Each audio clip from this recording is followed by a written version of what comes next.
देखिपे जो भली भाव में आम बर्तमान कही सीधा कथा कहवा जो जाजपुर मधुबन अच्छी मधुबन स्वास्थ्य केन्द्र में जो भली भाव में गोटे अभावन घटना था से जो कर्मचारी जनक था जी झील था गोटे विधवा महिला जो भली भाव में तार उपर कर्मचारी अंग प्रत्यंग हाथ मारी एवं ताकू असद आचरण करथिला जहा फल कि से निश्चिंत भाव में यदि आम कहवा से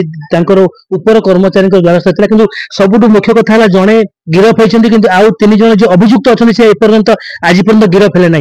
किंतु यही जो घटना बर्तमान घटी सीधा सड़क बर्तमान आम सहित किसी युवक बंधु मान अच्छा प्रतिक्रिया नवा। अच्छा कौन कहे जो मधुबन गोष्ठी स्वास्थ्य केन्द्र जो झील को प्रति असद आचरण तार अंग प्रत्यंग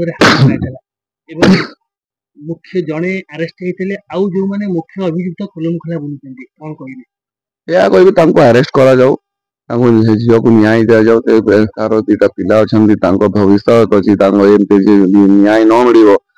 आगे चल बहुत किसी प्रोब्लेम हम प्रशासन केमती न्याय दि जाऊ बेल अन्याय कथा से झील गोटे अन्याय कथा सब झील गोटे अन्याय कथा आज ये माने कर आगे चलिक आउ माने किसी करेंगे तो ये सब भूल भाल बहुत होटा ठीक नुहे यापाई आवाज उठातु सबू आम मैंने अच्छु अपन सांगे आम बसवा कथा जहाँ करार अच्छी करवा सरकार को मानक अरेस्ट करा जाऊ गोटे अन्याय है सरकार को यही रिक्वेस्ट अच्छी न्याय दो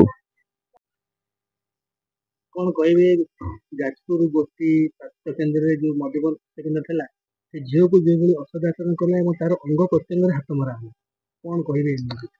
आम चाहूँ से झील को सठिक न्याय हो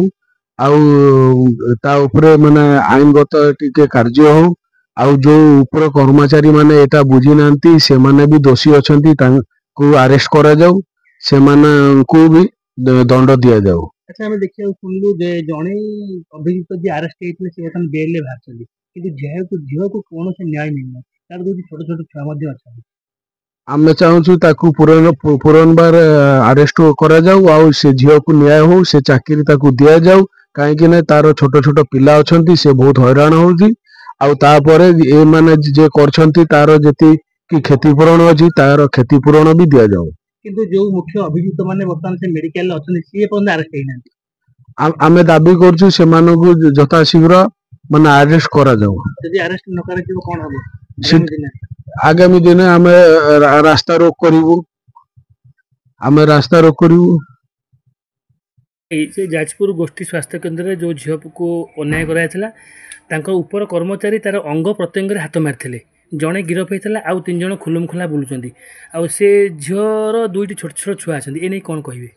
यह कह कि से झीलटा को न्याय दि जाऊ ठीक अच्छे आउ जेहेतु तार छोट छोट छुआ अच्छा तो ताकू से चाकरी करू आउ थे तो ये कह दोषी की कौन मिलवा दरकार दोषी को तार दंड मिलवा दरकार जहाँ जो दोषी अच्छे देखिपे जो भली भाव में आम सहित किसी युवक मैंने बर्तमान सीधा सहित आम सहित थे से युवक मान गोटे दाबी था निश्चिंत भाव में पीड़िता को न्याय दि जाऊ जी मुख्य अभियुक्त अच्छा से गिरफ करा जाऊ।